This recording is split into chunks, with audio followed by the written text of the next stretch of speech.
Bismillahirrahmanirrahim. Assalamualaikum warahmatullahi wabarakatuh. Halo teman-teman semuanya. Ketemu lagi nih sama aku, Bilqis Anggraini. Gimana kabar teman-teman semuanya? Aku harap apapun kondisinya kalian tetap sehat selalu ya. Jangan lupa minum air putih, makanan teratur, dan jangan lupa untuk selalu menjaga kebersihan lingkungan sekitar. Gini teman-teman, mau apa ya?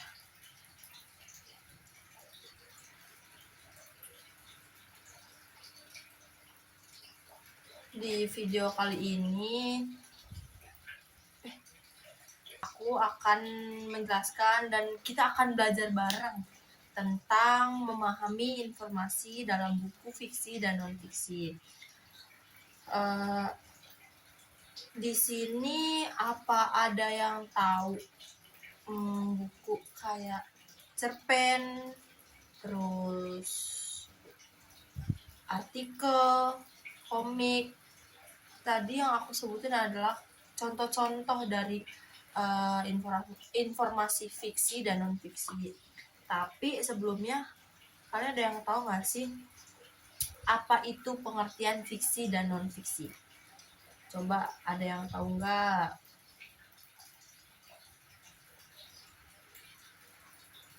Ya udah, jadi karena di sini kita belajar bareng, ya aku jelasin ya. Buku fiksi adalah bacaan yang berisi cerita imajinatif. Contohnya cerpen yang tadi aku sebutin, novel, fable, atau dongeng. Itu fokusnya ke tokoh, alur, konflik, dan ada pesan moralnya juga.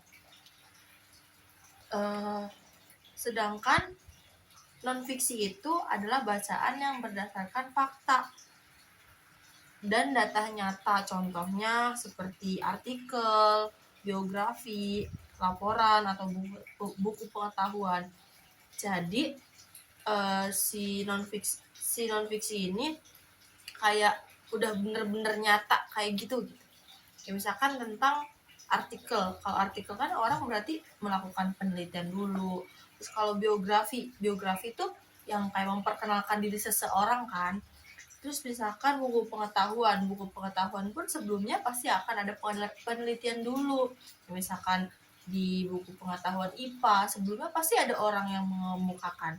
Tapi kalau buku fiksi itu yang bisa jadi itu tuh dikarang gitu, imajinatif, kayak berdasarkan imajinasi. Di situ tuh nanti ada tokohnya, ada alurnya, di alur itu ada alur tempat, alur waktu, terus nanti ada pesan moralnya juga. Nih, karena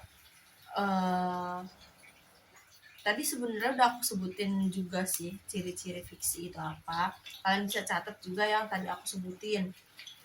Tadi pengertian fiksi dan non fiksi. Sekarang aku sebutin juga ciri-cirinya. Ciri-ciri fiksi itu ada tokoh, ada cerita, ada konflik, ada latar, dan ada pesan moralnya.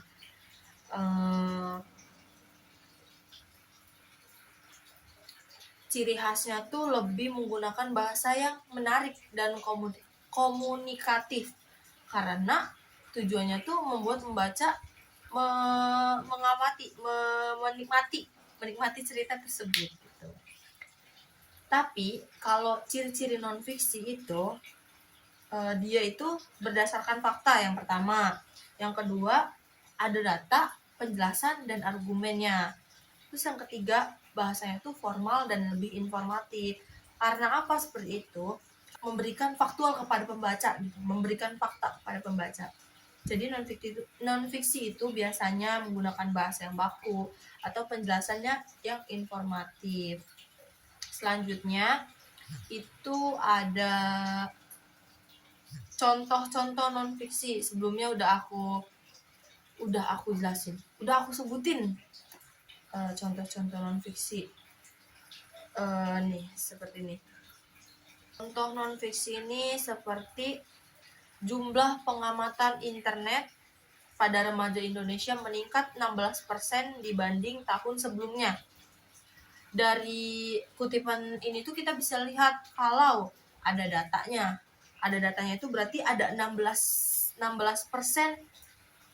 Salah ulang. Ini aku sebutin contoh non-fiksi dulu ya sebelumnya. Jadi non-fiksi itu kurang lebih contohnya seperti ini.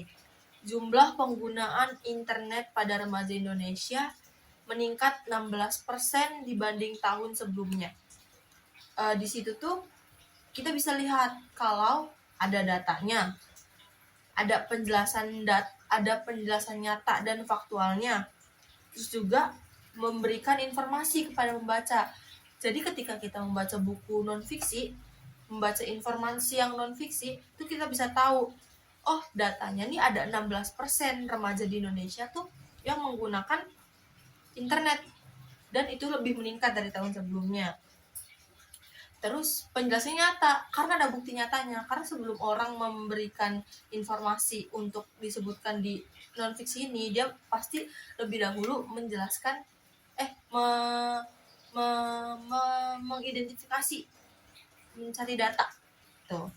Terus juga hal ini tuh memberikan informasi kan kepada kita, jadi kita tahu nih, oh di Indonesia nih meningkat loh sebanyak 16% penggunaan media sosial dibandingkan tahun sebelumnya.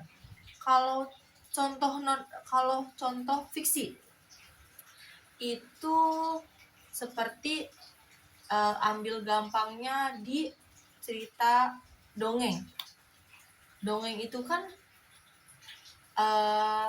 kita buat berdasarkan imajinasi kita kan, tapi di situ juga tetap terstruktur, ada tokohnya, ada alurnya, ada pesan moralnya. Kita ambil contoh itu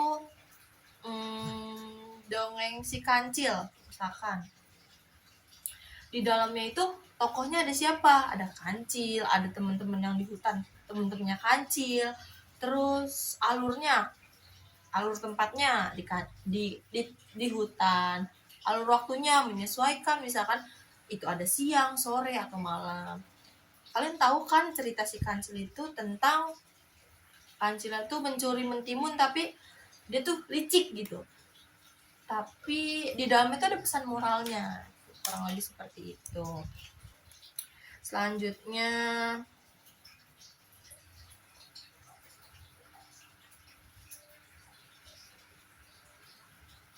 nih, sebelumnya aku mau nanya nih sama kalian. Aku ada beberapa pertanyaan di penjelasan yang udah aku sebutin tadi, kan fiksi dan non-fiksi. Aku ada beberapa pertanyaan kalian, kalau yang dapat nilai plus dari aku. Kalau yang mau menjawab, angkat tangan ya. Ketika aku udah bilang kamu misalkan jawab gitu, baru kamu boleh jawab. Oke?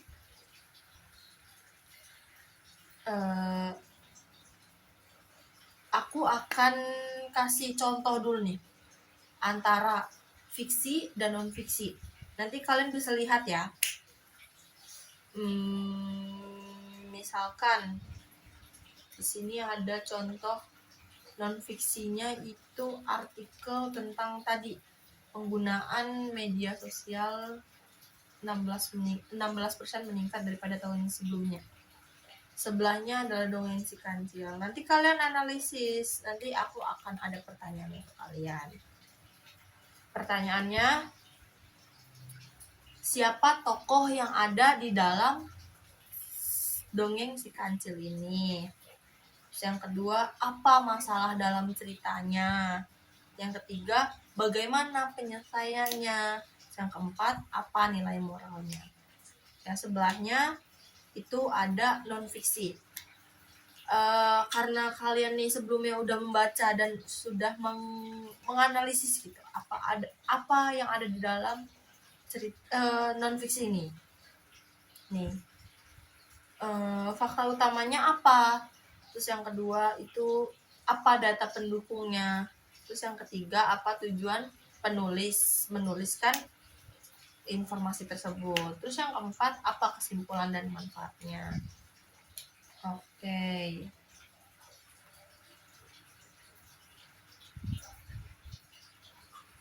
Ini bisa selanjutnya ini bisa dijadikan kerjaan rumah ya. PR ya betul. Jadi nanti aku kasih nih. Aku bentuk kelompok antara fiksi dan non fiksi. Aku kasih juga nanti ke kalian bentuk fiksi dan non fiksinya. Jelas berbeda ya, karena dibagi dua kelompok dan antara fiksi dan non fiksi. Nanti kalian identifikasi ya, terus di dalamnya itu ada pertanyaan, membuat catatan gitu loh di bukunya tentang fiksi. Di fiksi dulu ya, di fiksi itu ada judul dan pengarang. Buat catatan di dalam buku kalian di yang kelompok fiksi ya, di saya jelaskan dulu untuk kelompok fiksi. Misalkan di kelompok fiksi ini membuat catatan yang sudah aku kasih ini sebelumnya contohnya. Misalkan aku kasih contoh dongeng, sebuah dongeng lah. Nanti kalian baca dulu. Nanti bisa kalian catat siapa judul dan pengarangnya, tokohnya siapa aja, ringkasannya apa, pesan dan amanatnya itu apa, terus pendapat pribadi kalian. Itu untuk kelompok yang fiksi. Selanjutnya untuk kelompok yang non fiksi. Nih gini. Kalau untuk sebenarnya nggak beda jauh antara non fiksi dan fiksi, cuman beda di isinya aja. Kalau untuk non fiksi itu sama seperti tadi disebutkan judul dan pengarangnya, siapa topik utamanya, fakta atau pembahasannya itu fokus kemana aja, terus kesimpulannya dan pendapat pribadinya. Selanjutnya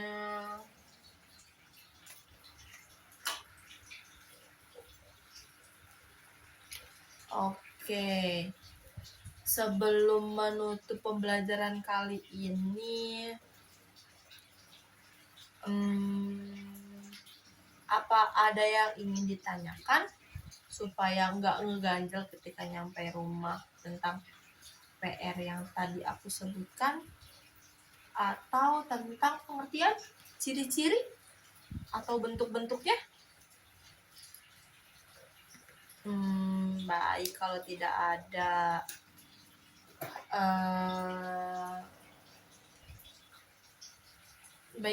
ada kemungkinan cukup pembelajaran kita di hari ini.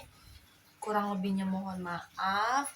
Jika ada pertanyaan, boleh selanjutnya tanyakan ke saya, by chat juga nggak apa-apa. Oke, terima kasih semuanya untuk hari ini. Sama seperti yang tadi saya bilang, tetap jaga kesehatan, jaga pola makan, jaga pola tidur, dan juga jaga lingkungan sekitar. Oke, terima kasih. Kurang dan lebihnya mohon maaf. Wabillahi taufiq wal hidayah. Wassalamualaikum warahmatullahi wabarakatuh. Bye-bye.